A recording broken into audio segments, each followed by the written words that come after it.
Jéssica sobre o artigo que ela enviou e que eu acabei me esquecendo de mandar como tarefa, mas eu fiz isso ontem, tá? E dei um prazo lá.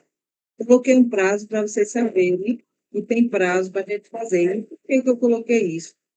Porque eu vou querer que vocês façam realmente essa análise para a gente discutir na próxima aula, certo? Na próxima quarta-feira, nós vamos discutir como ficou o artigo, vocês vão dar as opiniões de vocês, mas é preciso que vocês façam. Eu também coloquei um roteiro, né? Porque a pessoa diz assim, mas é para analisar o quê mesmo? A professora falou naquele dia, fez tanta coisa que ela falou, é o quê? Aí eu botei lá um roteirozinho dentro do que a gente estudou, naquele texto, o slide e tudo mais. Aquele Aí já, mapa né? lá, né, para poder ir para as conclusões, né? Isso, Pronto. exatamente, os 5 S's, né? Os 5 CS. Então, assim, só para a gente, sempre quando eu mandar uma atividade, geralmente eu coloco um roteiro, alguma coisa que ajude didaticamente a pessoa a entender o que é, né? Vai ter atividade que é para você escrever, e tem. E vai ser a atividade dessa aula de hoje, né? Porque hoje eu vou falar sobre duas coisas hoje. Vou me esforçar aqui, correr um pouquinho.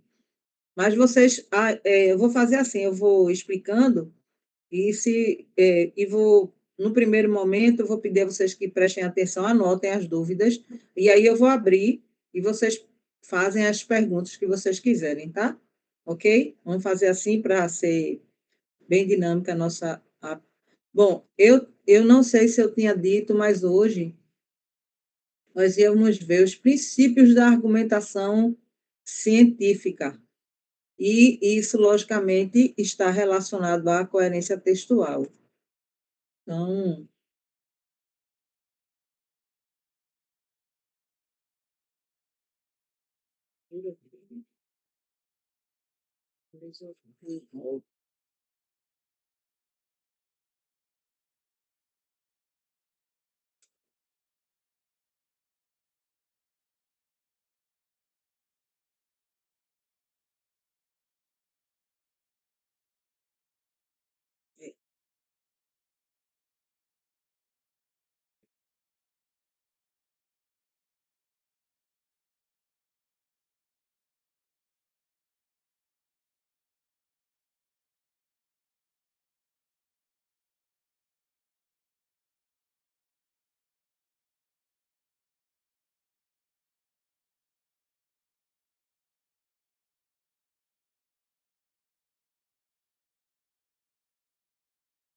Então, os princípios da argumentação, e aí a gente já vê aqui que a argumentação não é, nesse caso, na ciência, só vencer um debate, mas convencer uma comunidade especializada da validade e relevância das suas descobertas. E você faz por meio de evidências e lógica. Aí, por exemplo, quando a gente está lá na banca, né, que a gente está apresentando nosso trabalho, ou na pré-banca, a gente tem que convencer aquela comunidade ali, aquela banca, né, representada por aqueles professores, né, sobre aquilo que a gente está pesquisando, ou até mesmo quando a gente vai apresentar trabalhos, né, como a Jéssica estava falando, apresentar trabalhos em congressos, a gente está ali para argumentar cientificamente falando. Inclusive, tem gente que não sabe debater, né? Eu estava conversando com meus alunos do terceiro ano e eles tinham que debater, e eu disse que havia regras para isso. Porque, por não haver regras, a gente vê esses debates que passam agora na internet, né? Em que a pessoa está perdida, aí começa um debate que tem 60 pessoas contra um negócio assim, aí a outra tem bons argumentos, a outra não tem, aí a outra fica querendo atacar, não ouve, não deixa falar, e essa questão de debate é muito séria no nosso país, não há um respeito, não há uma ordem, no sentido de falar, de saber atacar as ideias do outro e não o outro, né? É muito importante isso.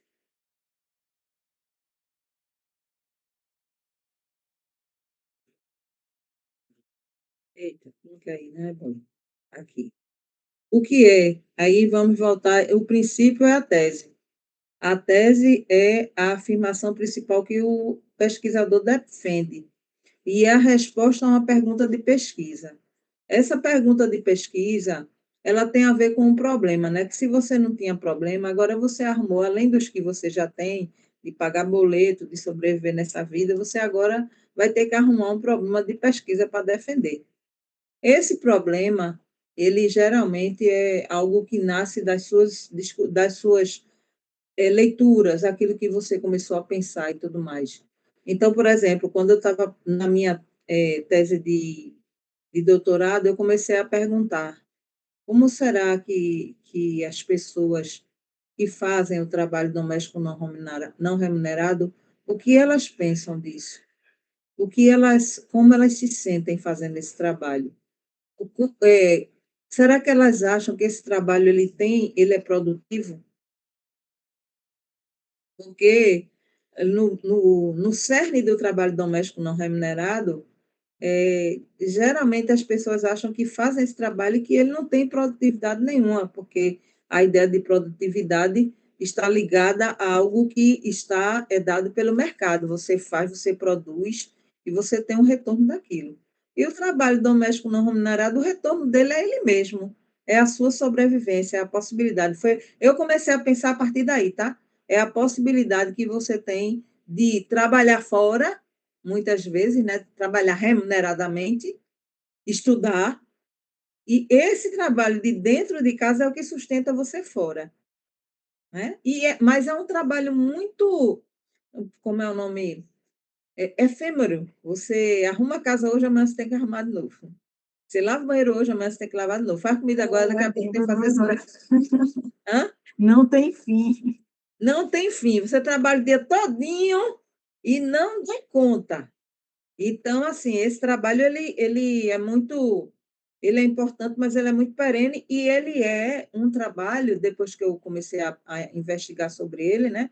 Ele não é valorizado economicamente, ele é invisibilizado. Então, isso, ele provoca também doenças nas mulheres, de todos os modos, porque está empobrecido, ou porque trabalha fora, trabalha em casa, e é uma luta muito grande, né? E quem tem filhos até 13 anos. Então, eu comecei a afirmar, eu tinha uma tese, né, a minha tese mesmo, que eu saí em busca de explicar, foi que esse trabalho, ele não é visto por quem faz bem.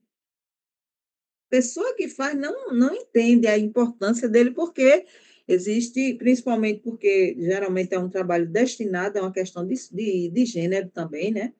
E que a pessoa que faz já aprendeu a fazer, porque alguém disse que era para fazer, e ele foi designado para a mulher, então tem todas essas coisas, todos esses vieses sociais que atravessam esses discursos. Então, eu comecei a ler sobre o assunto, era um assunto que eu gostava, porque eu já tinha feito uma dissertação de mestrado sobre as trabalhadoras domésticas remuneradas, o discurso delas, né, sobre como elas se veem, a identidade.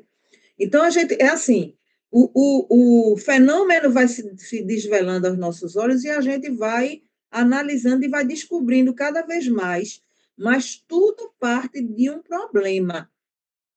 E esse problema, quando ele é respondido, ele se transforma em tese. Então, primeiro eu faço a pergunta, a resposta que eu dou é a hipótese, que vai ser testada. Então, uma tese, ela tem que ser clara, específica e contestável. Não pode ser incontestável, porque ela não é a verdade absoluta. Em um texto, a tese é frequentemente apresentada na forma de hipótese a ser testada. Porque se não tem o que contestar, se não pode testar sem invalidar, não tem sentido, né? Não tem sentido fazer uma pesquisa. Aqui, nosso estudo, exemplo, nosso estudo demonstra que o composto X inibe significativamente a replicação do vírus Y em culturas celulares, está vendo? Então, um exemplo de uma tese é isso, aí a pessoa vai mostrar, né, como é que isso se deu. Aí entra a metodologia, entra todo uma análise do que foi feito, como foi feito, certo? Então, meu filho, mande. Quando eu boto assim a tela, ele não quer ir, não. Pronto. Então, dentro dessa questão da tese, porque quando a gente está aprendendo sobre como a gente vai escrever um texto no Enem, por exemplo, a gente aprende, né, que você formula a tese lá no parágrafo introdutório e você tem que sustentar o que você está afirmando com argumentos. No caso da tese, do texto científico, os argumentos são os dados que você coleta, que vai sustentar, que vão sustentar a sua tese. E se esses dados, esses, essas evidências, esses dados que você coletou não forem claros, não forem bem organizados, o seu texto ele vai ficar capenga, porque você tem como objetivo defender uma tese. Então, por isso que os seus argumentos devem ser objetivos, verificáveis, suficientes, relevantes, certo?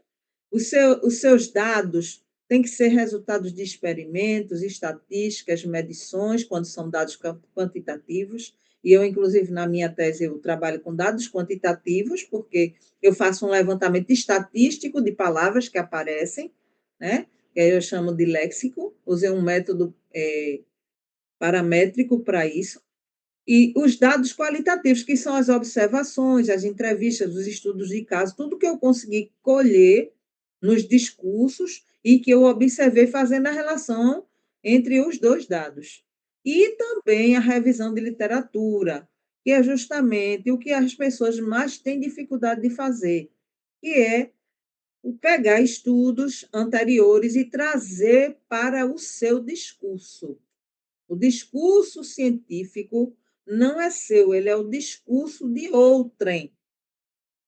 Logicamente que você vai aparecer, porque você vai pegar o discurso do outro para sustentar o que você quer dizer. E é aqui que entra o problema, né? De como escrever isso, né? Como organizar. Então, eu trouxe alguns pedacinhos só para mostrar o que é que pode ser utilizado de texto, e o próximo slide que eu vou mostrar, eles vão se complementar, tá? Então, esse é o princípio da argumentação e da defesa de uma tese.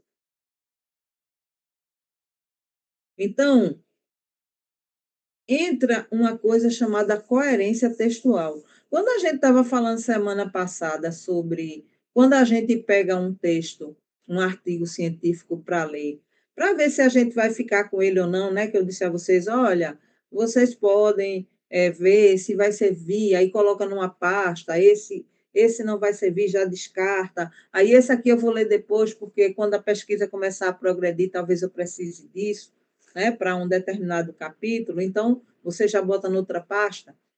E aí eu estava falando com vocês é o seguinte, de que nesse momento que vocês estavam escolhendo o artigo, alguém disse assim, ah, preciso ver, né? Porque tem artigo que assim, a gente olha e não tem. Lá no resumo é uma maravilha, mas quando a gente vai analisar o que tem dentro, a gente percebe que não é tão bom assim. E é exatamente aqui que vem a questão, que é a questão da coerência. A coerência ela é essa cola que une as partes do argumento. Ela garante que ele tenha uma fluidez, mas de uma forma organizada e sem contradições. Então, por exemplo, quando uma pessoa está escrevendo que ela não une bem as partes do texto, que ela não observa como ela trouxe esses dados para sustentar bem esses argumentos, quando esses argumentos não estão bem relacionados, há um problema, fere o princípio da coerência textual. O que é a coerência? É o sentido do texto. Por isso que é preciso ter muito cuidado e revisar bem o seu texto, o seu parágrafo, para ver se ele realmente. Porque tem gente, por exemplo, está escrevendo, tá, aí traz o texto de outra pessoa, faz uma citação direta. Aí coloca lá, o texto começa a falar e traz a pessoa. Só que muitas vezes o discurso da pessoa, que era para estar a seu serviço, ele não está. Ele não tem relação. Colocou ali só para dizer que está citando o texto de alguém. Espera aí, minha gente, que eu deixei a porta aberta aqui.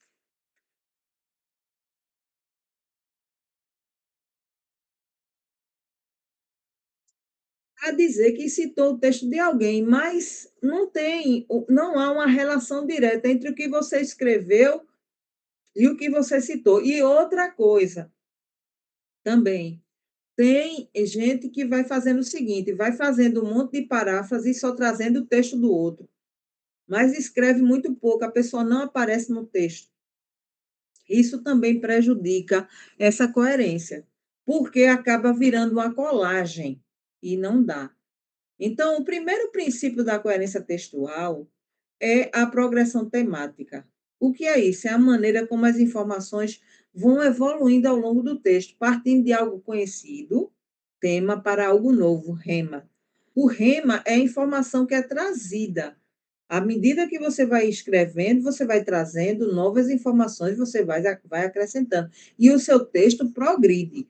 Quando isso não acontece, quando você disse lá em cima, no primeiro parágrafo, no segundo você disse mais ou menos a mesma coisa, só que com outras palavras, no terceiro você não trouxe nada novo, o seu texto não progride. E isso prejudica muito a argumentação. Inclusive, trazendo, eu não posso deixar de falar, né, do texto dissertativo do Enem, tem muita gente que não consegue ir à frente, tem até um repertório bom, mas como não consegue organizar esses argumentos, acaba tendo problemas seríssimos, né? Infringe o princípio da coerência e por isso não tira uma nota boa. E assim, não sabe nem por quê, né? Não sabe avaliar o seu próprio texto.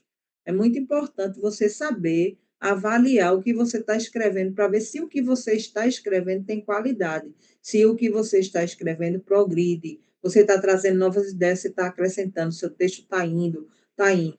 Então, quando cada frase deve conectar-se com a anterior e preparar o terreno para a seguinte. O tema de uma frase, muitas vezes, é o rema da frase anterior. Então, o que você disse anteriormente, certo? Vai ser desenvolvido na frase seguinte. E isso é muito importante. Exemplo, o composto X foi testado em culturas de células infectadas. Essas culturas, olha que foi ali, ó, cultura foi retomado, o tema, foram analisadas após 24 horas, um novo rema. A análise, tema retomando o rema anterior, revelou uma redução significativa na carga viral. Rema novo, tá vendo? Então, uma coisa vai conectando a outra. Apresentar a tese, progressão temática. Então, vou mostrar aqui o, o, o final da introdução de um artigo. Tem um parágrafo aqui.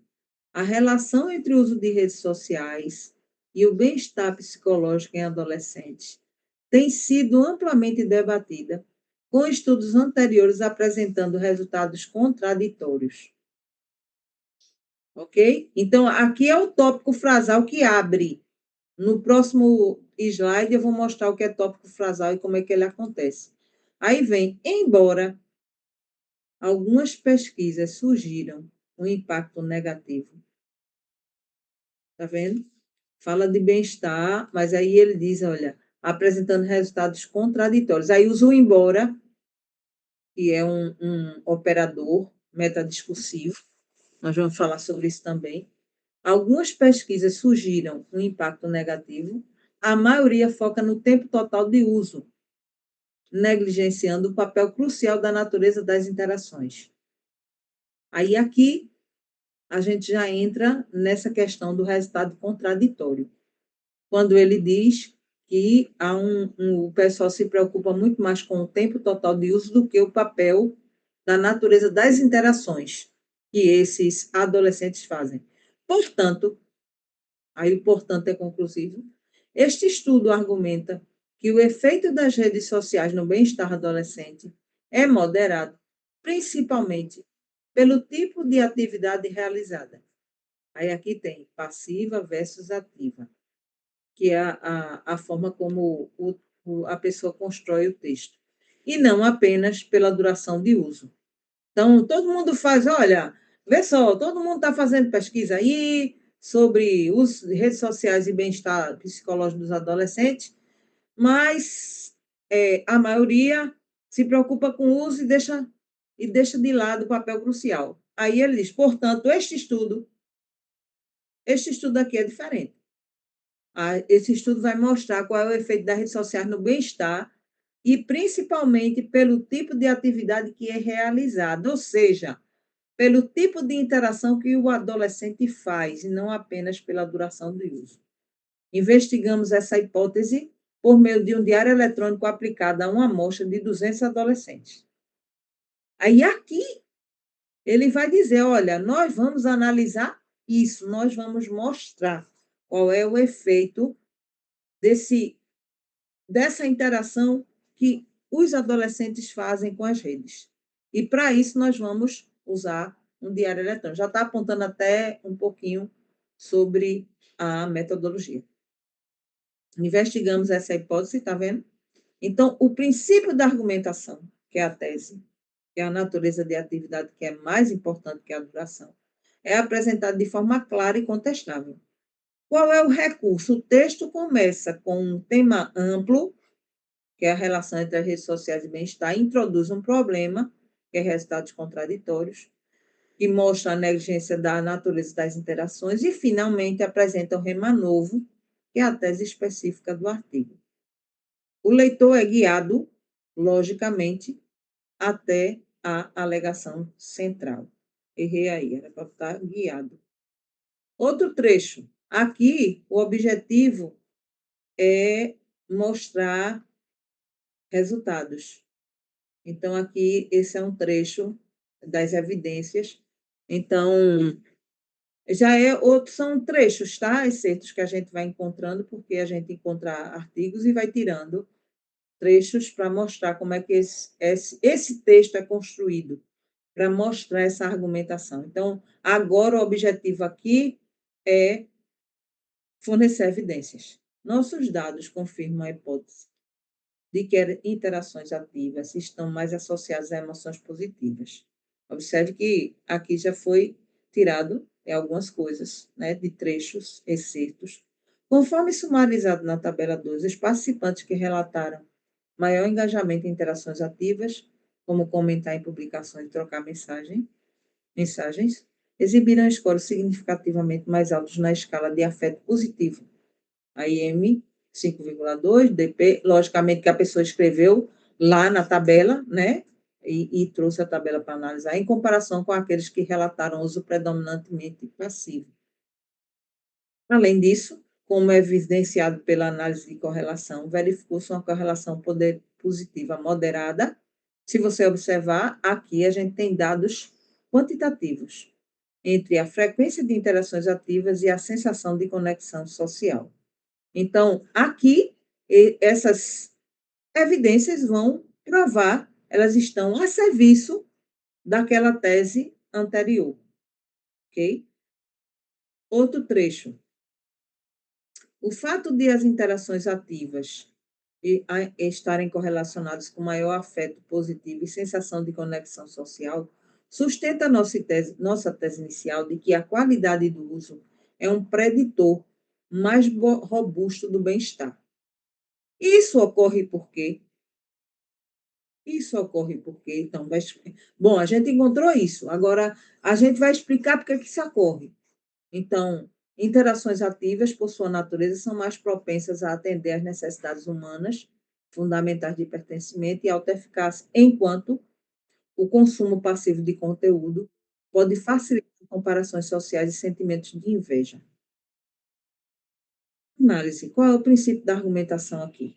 O trecho isso ocorre porque introduz a garantia e é o elo lógico baseado na teoria psicológica, que é a necessidade de pertencimento, que explica por que a evidência, ou seja, a correlação, leva à conclusão, à confirmação da tese.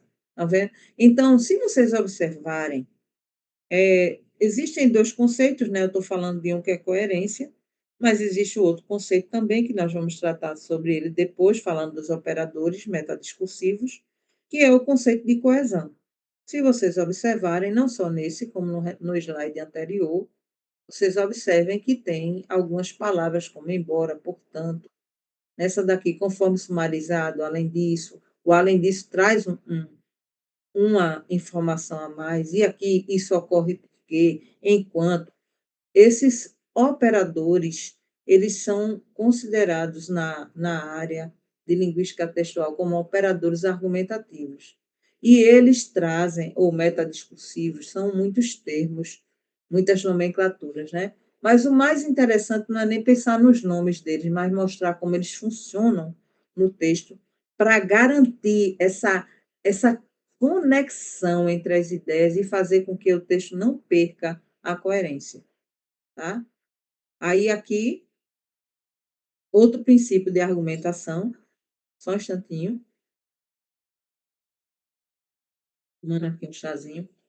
Nossa interpretação está alinhada com a teoria da autodeterminação, aí cita Ryan e Deci, 2000, que postula que a satisfação das necessidades de autonomia, competência e relacionamento é essencial para o bem-estar psicológico.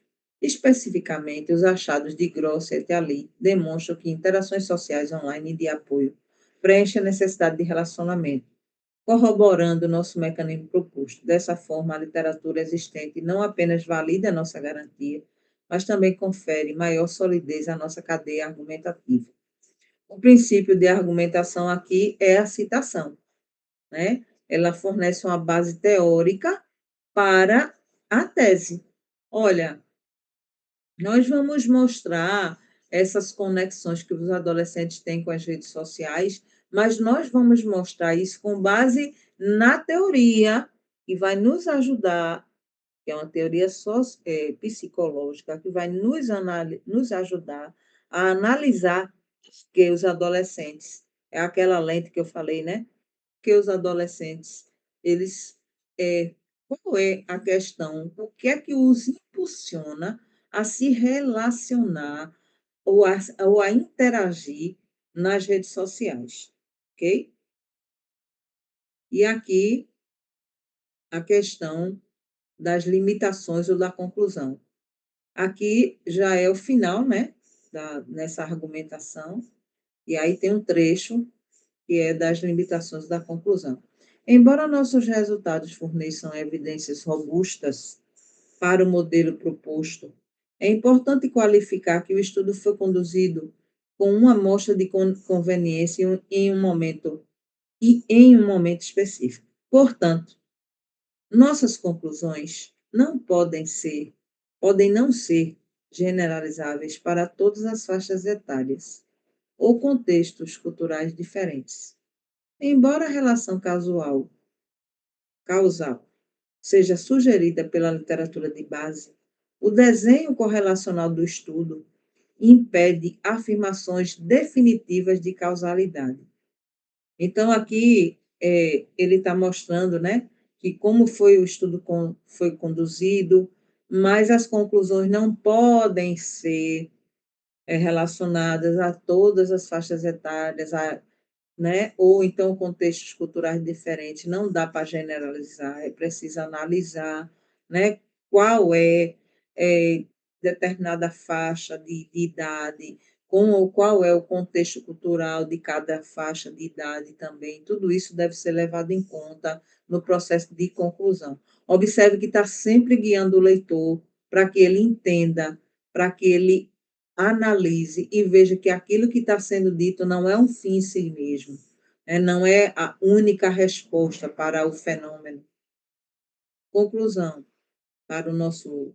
Em textos científicos, a argumentação é a alma do conteúdo e a coerência é o veículo que a transporta com clareza. Vira a frase? Então, a argumentação é a alma, mas a coerência é aquilo que vai conduzindo, é o fio condutor. Um argumento forte, mas apresentado de forma desconexa, perde seu poder. Um texto coeso, mas sem argumento sólido, é vazio. O sucesso da comunicação científica reside na integração harmoniosa desses dois pilares, construindo uma narrativa lógica, fundamentada e persuasiva, que avança o conhecimento em sua área. Pronto. Aí aqui eu já vou parar.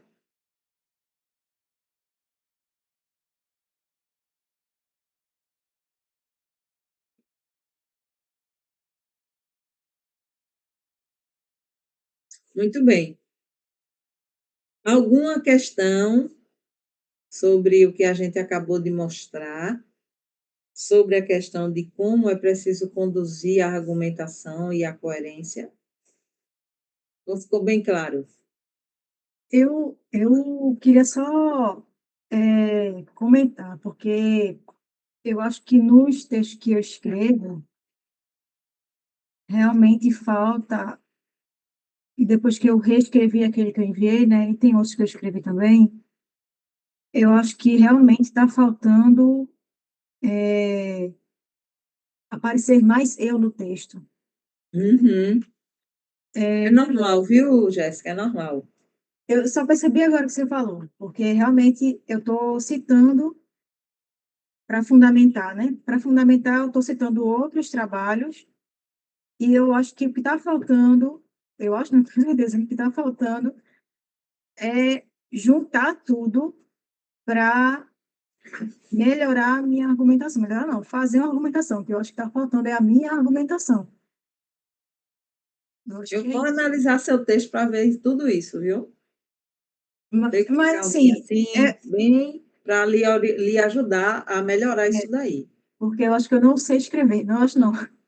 Argumentar, não sei argumentar. Juntar tudo, ter essa coerência, essa Isso. coesão. Veja, como a gente muitas vezes tem um bom repertório, tem autores que a gente leu, mas na hora da gente fazer esse processo de conexão é mais difícil, mas não é impossível. Isso realmente exige treino, exige ler textos, ver como os textos são construídos, entendeu? As referências que você está utilizando, eu fiz muito isso, tá, Jéssica? As referências, aí você diz, não, você é professora de português. Não, minha filha, esqueça isso. Porque não é o fato de você ter um determinado conhecimento, domínio técnico, que garante que você escreva bem, não. Você precisa realmente escrever, sabe? Revisar. Isso aqui não é só para você que você está colocando, mas todo mundo que está me ouvindo sabe exatamente o que eu estou dizendo. Que é preciso a gente analisar e ver. Olha, eu estou aparecendo, cadê eu? Então, isso tem a ver com o assunto que eu vou tratar agora, certo? Que é o tópico frasal. Como é que eu construo o tópico? Como é que eu abro? E como é que eu trago essa paráfrase, essa citação aí, tá, para meu texto? Eles vão dizer, eles vão sustentar o que eu estou dizendo. Eu já vou procurar minha tese aqui, porque eu vou mostrar algumas coisas, tá? Inclusive, quando chega na hora da análise, aí é que o bicho pega. E na hora da análise, você tem que pegar, Jéssica, a lente, botar na teoria e botar nos achados e botar na sua tese, naquilo que você quer comprovar e juntar tudo. Por isso que eu digo, escrever cientificamente não é uma tarefa, escrever não é uma tarefa fácil. E além de tudo, escrever cientificamente é mais puxado, como a gente diz no popular. É puxado, mas é possível. Todo mundo escreve. O importante é pensar também que tem muita gente escrevendo por aí, agora a gente tem que também saber que precisa ter qualidade.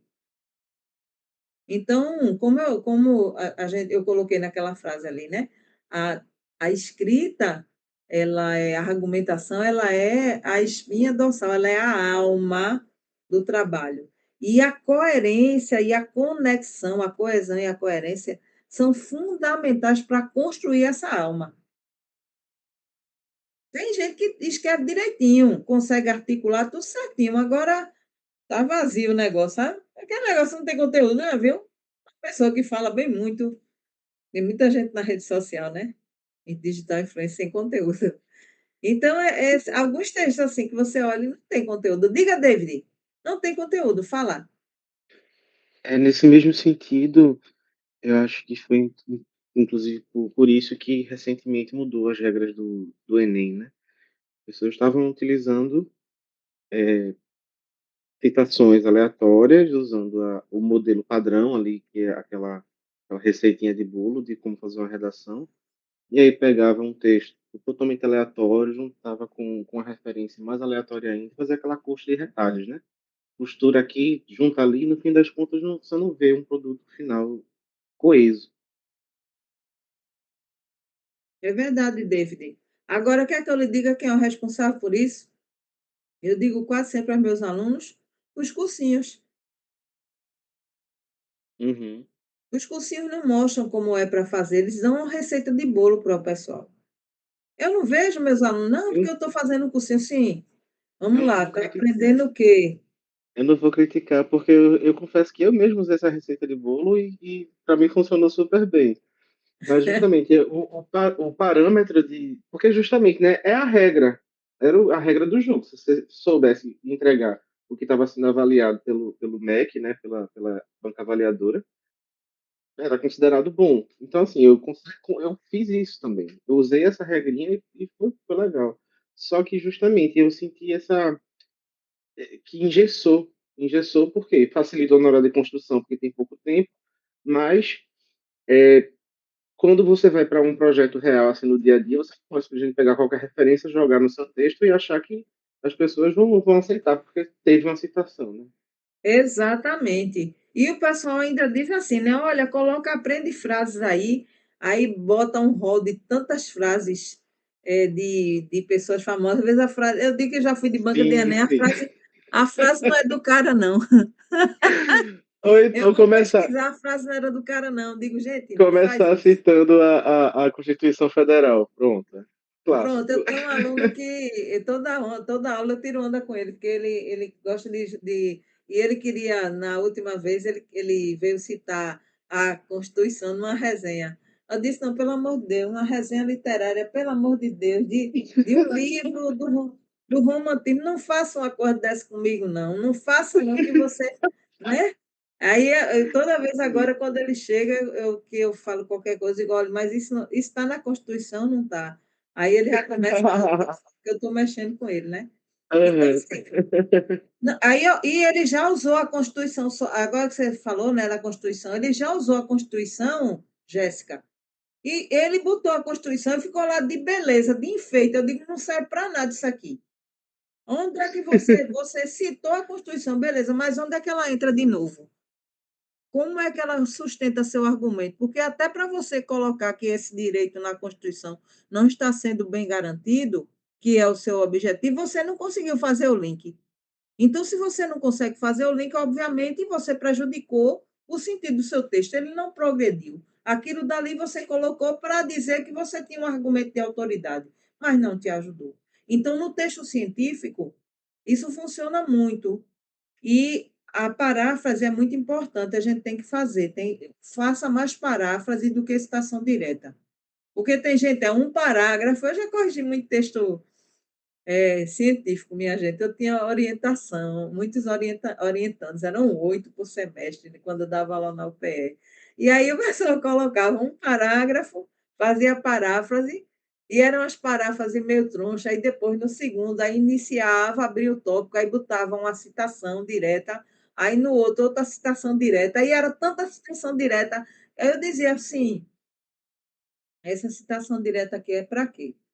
Vamos lá, vamos voltar ao seu problema de pesquisa e seus objetivos. Isso aqui atende. Aí ficava olhando para mim, né? Isso aqui atende, vamos lá, vamos analisar. Porque também tem orientador que ele faz o seguinte: ele não tem paciência, aí ele dá um bocado de fora. Isso aqui não está bom, não, não sei o que, não. Você tem que ajudar a pessoa a pensar.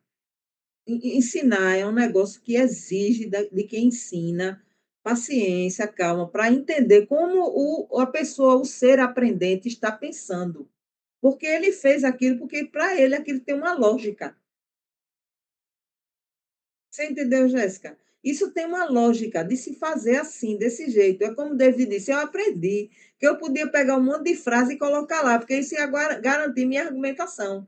Só que hoje eu estou vendo que só botar aquelas frases é muito pouco.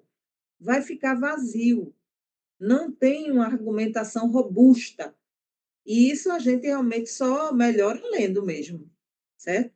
E ainda bem, né, que vocês estão se colocando aqui e estão pensando, está ajudando vocês a refletirem também, porque agora vocês vão dar uma olhada no texto de vocês e ver como é que vocês estão fazendo, né?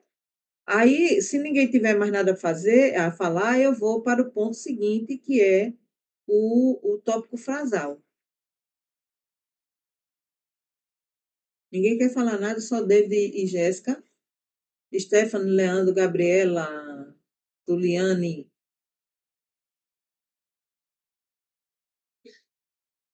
Por enquanto, tudo certo, professor. Tudo certo, Leandro? Posso ir adiante? Deu para entender tudinho? Olha aí. Deu sim. Pronto. Então tá, agora a partir de hoje, ó, escrevendo uma frase, tá juntando com a outra. Aí eu vou mostrar agora, né? O tópico frasal. Vamos lá.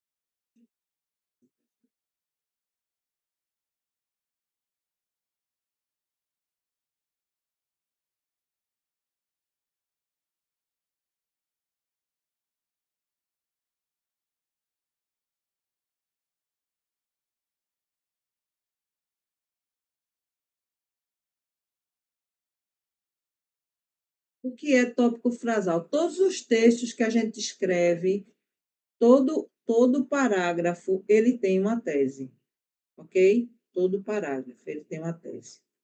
Então, o tópico frasal, ele é a frase principal de um parágrafo. Ele tem uma ideia central que vai ser desenvolvida em um texto científico. Esse tópico tem que ser claro, objetivo e alinhado à argumentação ou ao desenvolvimento do tema. Então, como a gente pode fazer um bom tópico frasal? Primeiro, delimitar a ideia principal, usar uma linguagem formal e precisa, evite incluir dados ou justificativas logo no início, isso vem depois, no desenvolvimento. E também garanta a coesão com os parágrafos anteriores, certo? Então, vou mostrar aqui como é que funciona.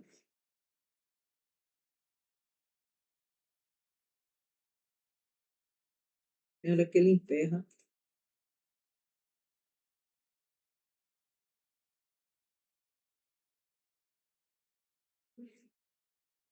Agora, exemplo de parágrafo com tópico frasal. Tá dando para ver, gente? Ficou tão pequenininho, foi esse slide. Sim. Dá para ver, né?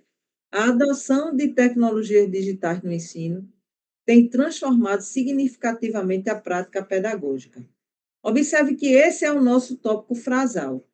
Eu fiz uma afirmação aqui, por isso que eu digo que o tópico frasal é a tese do parágrafo. Eu fiz uma afirmação, alguém, sim, tudo bem. Você está falando aí que tecnologias digitais transformou a prática pedagógica. Como foi isso? Aí, no desenvolvimento, eu vou justificar o que eu acabei de afirmar no tópico. Aí, com o uso de plataformas educacionais, professores conseguem diversificar metodologias e personalizar o ensino de acordo com as necessidades dos alunos. Além disso, tá vendo? Aí aqui eu já vou mostrando a minha afirmação de que forma essa tecnologia representada pela plataforma educacional ajuda o professor a diversificar suas metodologias e a personalizar o ensino de acordo com a necessidade dos alunos. Além disso, quer dizer, olha aqui o que eu estou dizendo e afirmando e trazendo mais ideias. Olha o rema aparecendo. Além disso, recursos como vídeos, simuladores e jogos digitais aumentam o engajamento e facilitam a compreensão de conteúdos complexos. Então, a ideia principal está lá. Ela não tem explicação, exemplo, e ela funciona como um guia para o leitor para comprovar ou detalhar tudo o que vem adiante E tudo que comprova essa transformação. Está vendo como é o tópico frasal? Então, por exemplo, eu fiz uma afirmação e tal, desenvolvi e trouxe o discurso do outro para justificar nesse meio, certo? Então, a gente vai mostrar também aqui. Aqui, parágrafo. A escassez de água em regiões semiáridas do Brasil exige políticas públicas voltadas à gestão sustentável dos recursos hídricos. Aí aqui abriu. O tópico frasal é esse. Continuando, desenvolvendo agora. Vou mostrar como é que a escassez, né? E por que ela existe, que tipo de política pública, certo?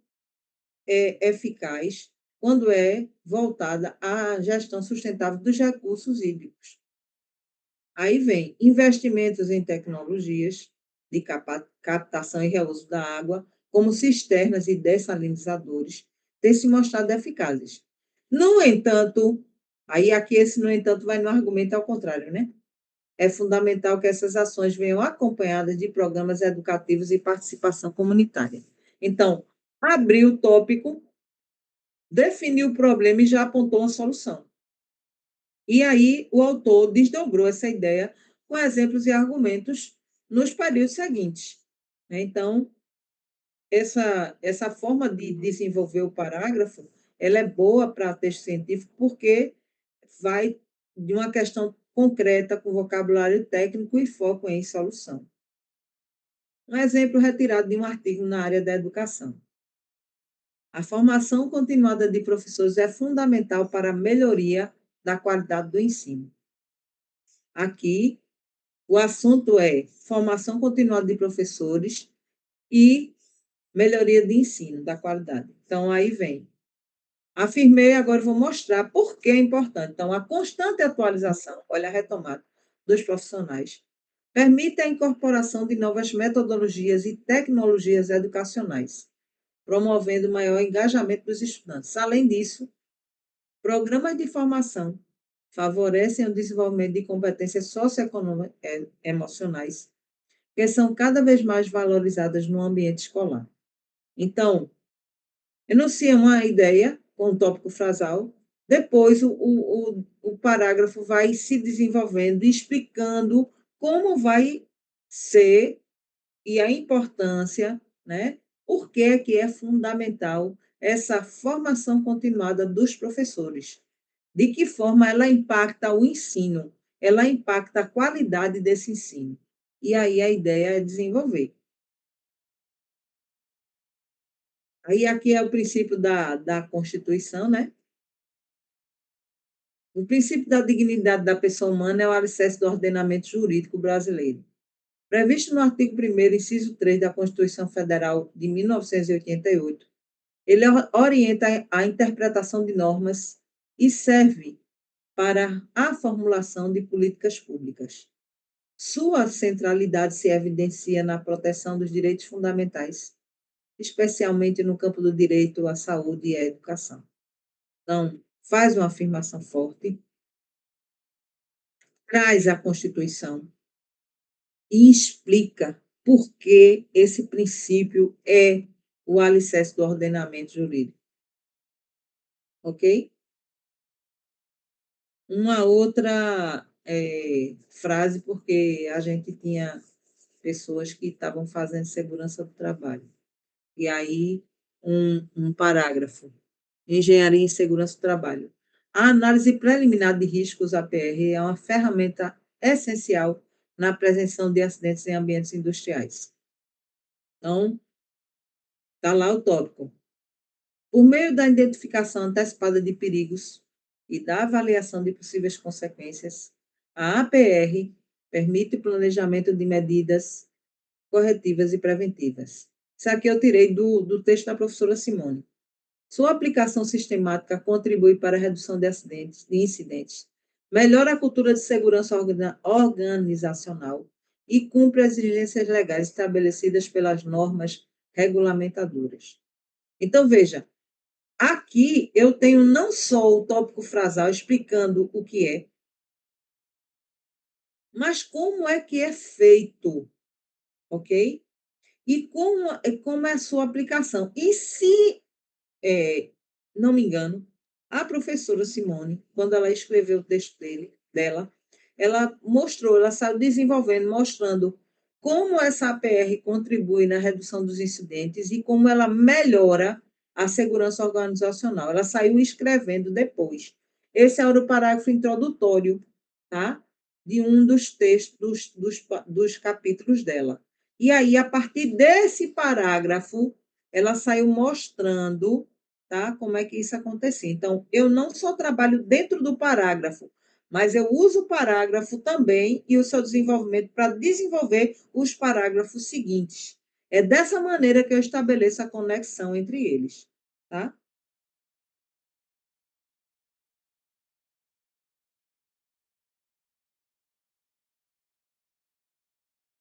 Pode falar, Stephanie. Ô, professora, eu tenho algumas dúvidas sobre o tópico frasal. Sobre o quê? Algumas dúvidas sobre o tópico Pois não. frasal. Ele sempre tem que ser uma afirmação? Hum, Perfeito. A partir de hoje, você vai ler todos os parágrafos observando isso. Ele sempre certo. abre e depois é desenvolvido. Agora, geralmente, às vezes, ele transcende, né? Ele já retoma uma ideia anterior. Anterior, sim. É, ok? Respondi. A partir de hoje vai estar todo mundo lendo o parágrafo assim, ó. Aprendeu isso, já tem meio Agora, caminho andado, viu? sempre tem que ser uma frase óbvia ou eu posso Eu não trazer. estou conseguindo te ouvir direito. Peraí, deixa eu ver se eu aumento Acho mais que eu tô aqui. falando muito baixo. Tá falando muito baixo. Tem alguém aí? Tu não tá conseguindo É, falar, não é? não. Tá? É porque meu fone de ouvido não deixa que eu aumente, não. Ó. Ah. Fui aumentar. Fala aí de novo, por favor. A frase, ela sempre tem que ser uma frase óbvia ou eu posso trazer algo implícito? E aí depois eu destrincho Veja, no no parágrafo. texto científico não há espaço para nada implícito. No literário, Entendi. sim. No, num texto de artigo de opinião, sim. Mas no texto científico, não. Tem que ser o mais claro possível e objetivo. E formal. Sim, sim. Mas estou gostando da sua pergunta, viu? Gostando muito. Importantíssimo. Vocês observem que quando vocês começam a perguntar, aquilo que eu não disse, eu vou poder dizer. Então, é muito importante isso. Diga, David. A pergunta era parecida com a pergunta da Stephanie. Faça de novo, tem problema não. É, por exemplo, né, a questão dos recursos hídricos e tal, como aquele exemplo que estava sendo usado. Trouxe essa informação, esses dados, né? São dados que, querendo ou não, são senso comum. Sim, E a pergunta que eu ia fazer era um pouco diferente, mas é o mesmo sentido. sim, Onde cabe trazer uma referência, né? Porque quando a gente vai trazer aquela afirmação, não é uma afirmação que a gente pode fazer, alguém tem que ter afirmado antes, essa afirmação tem que vir de algum lugar. E aí, para cada vez que a gente for fazer uma afirmação dessas, que pode ser visto como algo óbvio ou um senso comum, é necessário que a gente traga também de onde vem essa afirmação. sim. Eu tinha, eu falava assim, né? Eu ficava preocupada, porque ela dizia, não, fui eu que disse isso. Aí eu disse, olha, se você observar aqui direitinho, você vai ver que você está dizendo que você disse isso, mas na verdade não foi você que disse isso aqui, não. Você pesquisou o quê para dizer isso? Né? De onde você tirou isso? Professora, essa pergunta de David foi, assim, para mim, ótima, porque eu também fico nessa. Porque, assim, eu sempre fico procurando textos para justificar aquilo que eu estou afirmando, porque não fui eu que afirmei. Quando eu fui entregar meu projeto para qualificação, eu escrevi muita coisa que é do senso comum, porque falar sobre educação, né, sobre gestão acadêmica. É uma coisa que acontece muito, que tem a evasão, é uma coisa que tem a evasão, só que a banca falou para mim que estava pouco referenciado. Aí toda vez minha cabeça fica procurando trabalhos para poder dizer que aquilo ali, tipo assim, não vai ter nada que eu vou escrever, que vai ser meu. Quando é que vai ser uma coisa que vai ser minha? Não somente alguém que falou, que afirmou. Tá entendendo? Tô entendendo, tô sim. E como tô entendendo. E não, realmente não é fácil, tá, gente? Não é uma coisa fácil. Agora, veja, você não, na minha opinião, eu não tenho certeza, mas eu acho que você partiu de uma ótica errada, no sentido de que você primeiro escreveu para depois ir buscar as pessoas. Eu acho que a lógica tem que ser inversa. Eu não sei se eu entendi o que você quis dizer, porque eu posso ter errado. Mas o que eu percebo é que você fez. Eu escrevi isso aqui tudinho, eu acho que eu sonhei, e o pessoal está pedindo para eu fazer referência. Então, agora eu vou procurar o povo para mostrar como é que isso funciona. Está entendendo? Não. Entendi. Não é assim, é o contrário. Você tem que pegar o povo que você quer para construir o que você quer dizer. Porque, veja, eu escrevi um monte de coisa, por isso que o pessoal disse, sim, mas você tirou isso aqui da onde? Sonhou, foi? Acordou? Porque a gente faz muitas leituras e a gente começa a escrever, ou então a gente parafraseia, entendeu? E não cita, mesmo quando eu vou parafrasear, eu não vou fazer uma citação direta, eu tenho que botar quem foi a pessoa que estava falando aquilo. E Então, no caso, sabe, uma coisa que vocês fazem e vocês não vão fazer mais a partir de hoje é tudo que vocês escreverem, se vocês forem fundamentar, né? Estão escrevendo, está lá construindo, trouxe fulano, beltrano, cicrano, cicraninho, não sei quem, você já vai botando ali no meio do seu texto a pessoa, entendeu? Eu já vai encaixando lá na referência a pessoa, para não ficar endoidando, procurando. Eu tirei isso aqui de onde? E agora a professora mandou eu botar, eu tirei de onde, meu Deus? Foi quem que escreveu isso aqui? Foi Paulo Freire? Quem que escreveu isso aqui? Entendeu? Isso aí é um trabalho que é, é perder o pouco tempo que a gente já tem. Então, é bom ter cuidado com isso. Então, por exemplo, eu vou mostrar aqui agora, eu vou partilhar um trecho, na minha tese completa não, tá? Do capítulo que eu estava desenvolvendo e algumas coisas, se vocês se interessarem para ver, para vocês entenderem como é que a gente faz esse tópico frasal, Stephanie, e como é que a gente desenvolve, tá? Vou mostrar meu próprio texto, ok? professor, Não tiver muito Professora, bom. acho que David vai falar. antes, Diga, antes de David. eu fazer uma pergunta, Faça. então, no caso, não existe citação ou afirmação óbvia. A gente tem que fundamentar tudo. Por exemplo, naquele exemplo que a senhora trouxe das ferramentas da educação, né, que vídeos, jogos, essas outras abordagens, elas aumentam o engajamento. Então, quando for trazer isso aí, também trazer a referência para essa afirmação. Eu Claro, acho que lógico. Isso aí eu não trago nesse parágrafo, mas eu trago no próximo, quando eu estiver uhum, desenvolvendo minha ideia. Então, eu tirei isso da onde? uhum, Eu estou afirmando ali, só eu falando. Muito bem.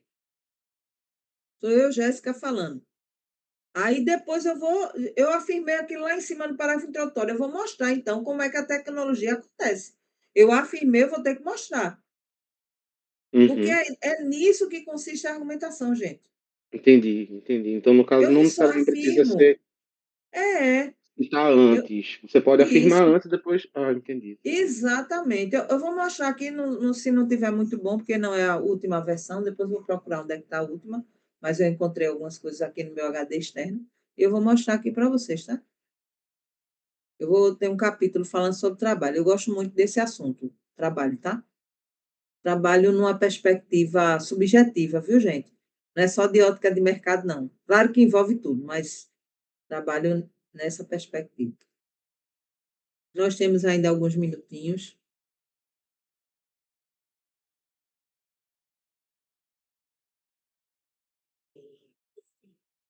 Eita.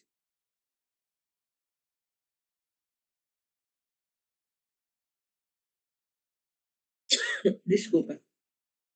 Pronto. Tá dando para ver, não tá? Tá até em verde. Deixa eu colocar Sim. aqui. Mudar a cor da tinta. Tá em verde porque quando ela corrigia, ela botava para eu ver. Então, ó, segundo Gore, 2007, o trabalho é algo inventado pela modernidade, ou seja, uma invenção do industrialismo. Abri, tá vendo?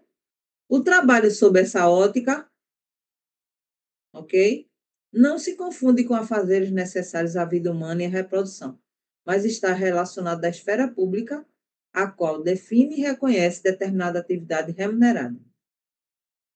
Fechando, nesse sentido, é considerado o fator mais importante da socialização, uma vez que é pelo trabalho remunerado que adquirimos uma existência e uma identidade sociais.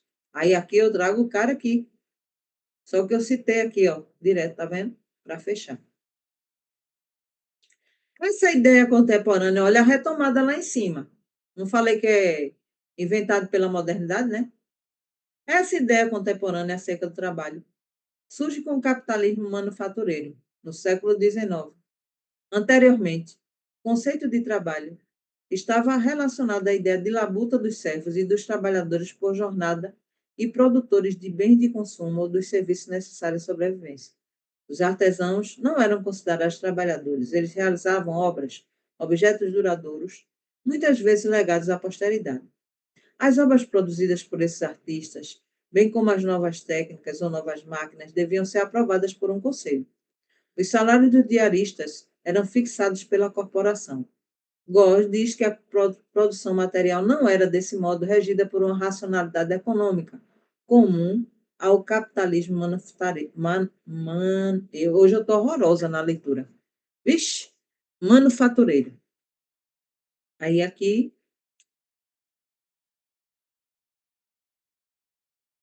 isso eu estava citando esse camarada porque eu não tenho nada sobre trabalho. Eu estava lendo e montando.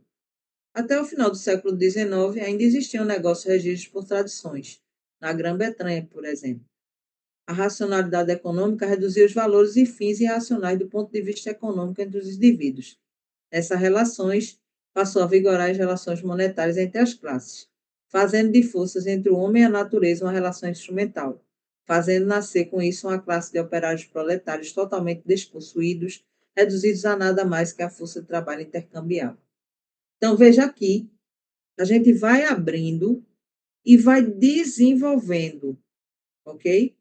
Vai entrando em obras produzidas, entrando em salário, vai falando de racionalidade, vai desenvolvendo. Deixa eu descer um pouco mais. Olha aqui uma citação direta, tá vendo? É bem grande. Aqui, até aqui eu só citava uma, duas linhas. Aqui eu trouxe uma quantidade maior, tá vendo? Ainda botei aqui, ó, eu escrevendo, falta desenvolver mais essa parte. Ou seja, eu ia buscar mais alguém que estivesse falando parecido com ele, para colocar aqui, tá vendo, Jéssica? É assim que eu estava fazendo. Está em construção esse capítulo Sim, aqui. mas aí, no caso, a senhora já sabia o contexto que a senhora queria escrever, não era isso? Sim, porque foi assim. Eu vou lhe explicar. Eu fiz um pequeno esquema do que eu ia escrever e as coisas iam aparecendo, tá entendendo? Eu li uma coisa, aí eu dizia, eita, é preciso eu falar mais sobre isso.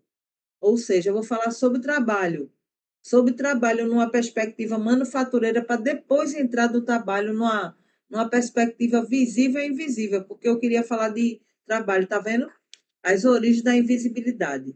Uhum, Porque eu queria comprovar isso no discurso. entendi.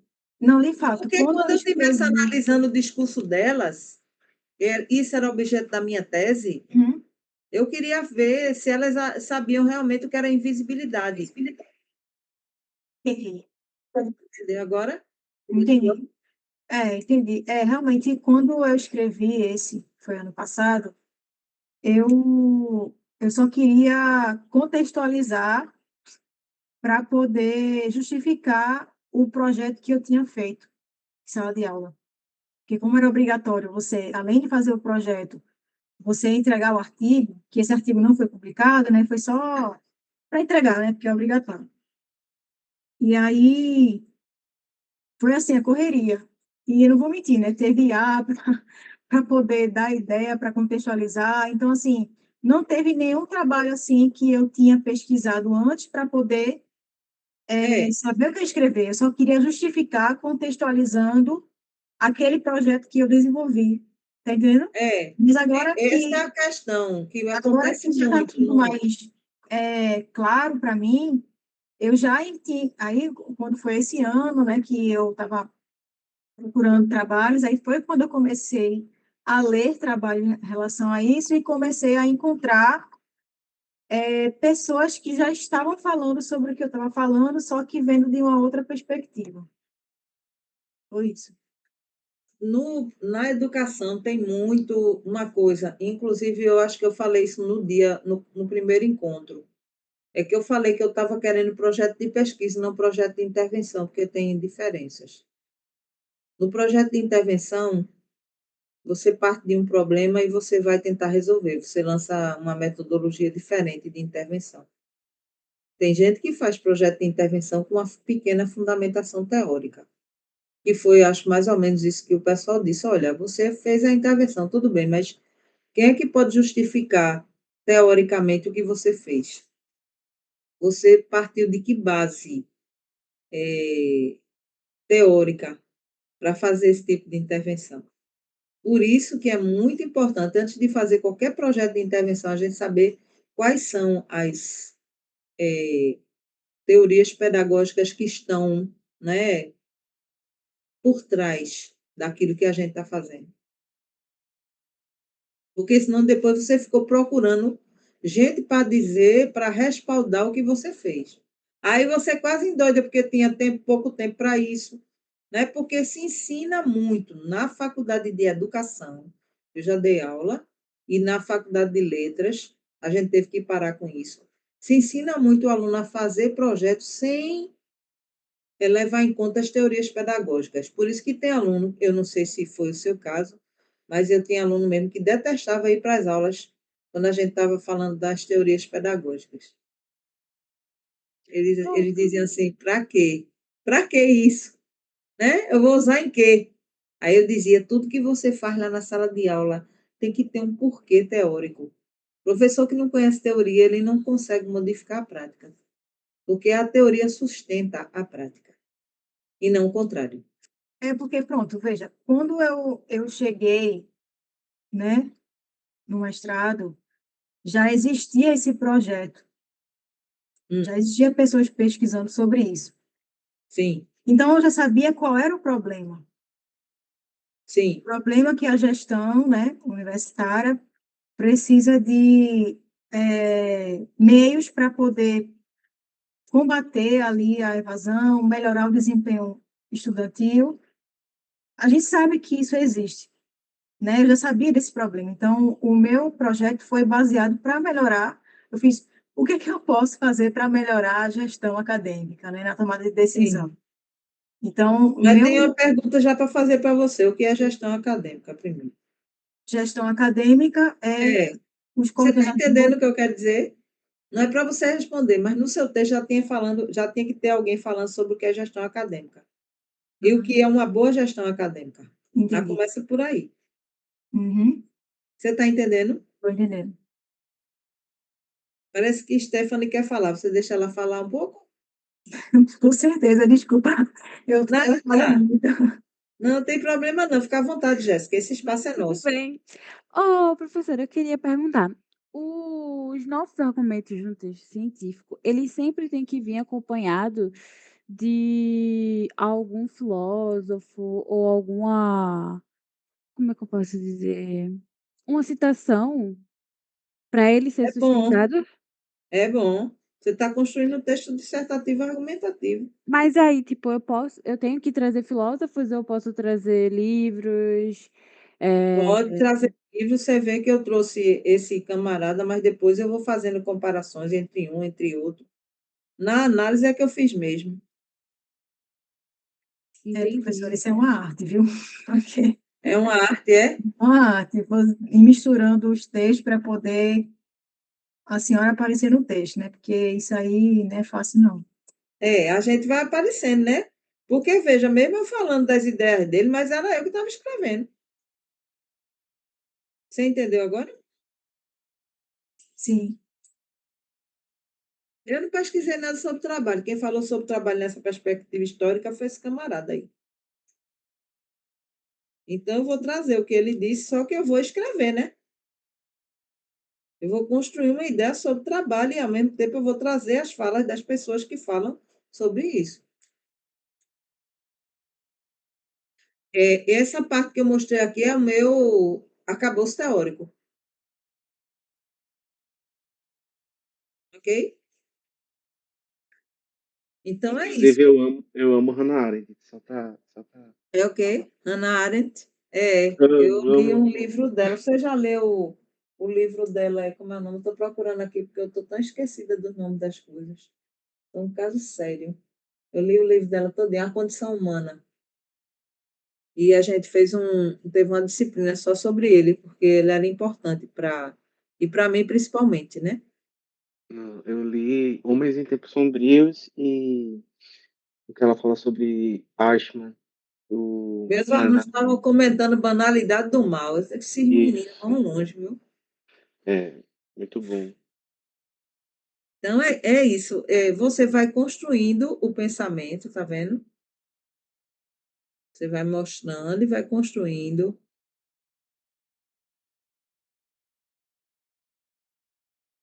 Olha aí, eu fui buscar o que ela disse e aqui embaixo, olha só, esse parágrafo aqui. Poderíamos dizer, então, com essa pensadora política, que a esfera pública se apoia na esfera privada, uma vez que os cuidados da vida doméstica, trabalho doméstico não remunerado, relacionados à sobrevivência, são imprescindíveis para a sustentação da vida pública de qualquer homem. Era isso que eu estava o tempo todo querendo mostrar. Assim, concordamos com Arendt quando afirma que o trabalho se diferencia do labor a partir daquilo que é produzido, levando-se em conta a questão da durabilidade. Em outras palavras, tudo o que é produzido pelo processo de trabalho é consumido. No entanto, no caso do labor, a coisa consumida não tem a mesma permanência mundana dos produtos produzidos pelo Homo faber. Trazendo a questão daquilo que é produzido pelo labor, o qual está relacionado à sobrevivência, poderíamos dizer, então, que o trabalho doméstico não remunerado, cujo produto é consumido mais rapidamente, se dá na esfera privada, não seria valorado por não ter a mesma durabilidade de objetos como um sapato, por exemplo. Está vendo? Então, você vai construindo, escrevendo, endoidando, faz de novo, escreve, passa limpo. Ainda bem, façam tudo no computador, tá? Ok? é isso que eu queria saber, se a senhora tinha feito na mão ou se foi no computador. Aqui, aí você está vendo que eu botei um negócio lá, isso aqui eu vou fazer depois, aqui falta um pedaço. Entendi. Um pedaço está em vermelho, que é para corrigir. Tá vendo? Esse aqui já está bem mais arrumado, esse capítulo. E é um processo também de humildade, né? Porque quando você vem com o texto para algum professor analisar, ele rabisca seu texto todinho. Minha professora mexia em tudo. Recorta tudo, aí tira isso. Não. Graças a Deus por isso. Exatamente, exatamente. Muito bom. Tá vendo? Olha, aqui eu comecei outra parte, tá vendo? Trabalho remunerado, um trabalho que conta no Brasil e no mundo. Aqui eu tô, tá vendo que está em verde? Sim, Então, eu deixava em algumas cores para dizer aqui, em vermelho, falta rever esse parágrafo. Marcava em amarelo tudinho, isso aqui está ruim, tem que refazer. Pronto. entendi. Nada de estar fazendo coisa em papel, minha gente. Vamos Ainda bem. trabalhar com os recursos tecnológicos. Eu comecei fazendo na mão, mas eu Passando não pelo sabia amor onde é de que eu estava. Pelo amor de Deus. E A demora. dissertação de mestrado eu fiz todinha. Você espera, eu já fiz. Na mão você pode usar para fazer o fichamento rápido, se vocês quiserem. Leandro, Demora. eu não faço nada à mão mais. Assim, eu comecei a fazer. Mas O Eu ideal lia mesmo é que depois você que eu estava ficar fazendo no escrevendo, já computador. ficava cansada de escrever, porque eu não conseguia botar o raciocínio no papel. Porque quando você escreve, a absorção do conteúdo ela é mais rápida do que quando você está digitando ou tirando um print. Só que a nível acadêmico, né? Você pode fazer o fichamento direto no artigo, você utilizando, como é o nome da plataforma, o Mendeley. Tem um Mendeley. Você Pronto, grifa tem lá muita e bota lá a ferramenta nota, para tá, faz isso, tal. entendeu? Tem Ele muita fica ferramenta vinculado para isso. ao Inclusive, e-mail eu vou pedir a institucional. vocês para fazer Aí, no Mendeley o fichamento das coisas que vocês querem Nunca fazer. usei esse Tem um daí. exercício de fichamento ainda, mas não é agora, eu ainda vou entrar em Não resumo conheço. e parágrafo, certo? Então, todo mundo bonitinho vai fazer um exercício para mim e vai devolver lá na sala de aula. E nesse exercício você vai abrir o tópico, desenvolver e fechar. Coisa simples. Se você quiser já fazer do seu assunto, ótimo. A ideia é essa. Ah, gente, mais alguma questão?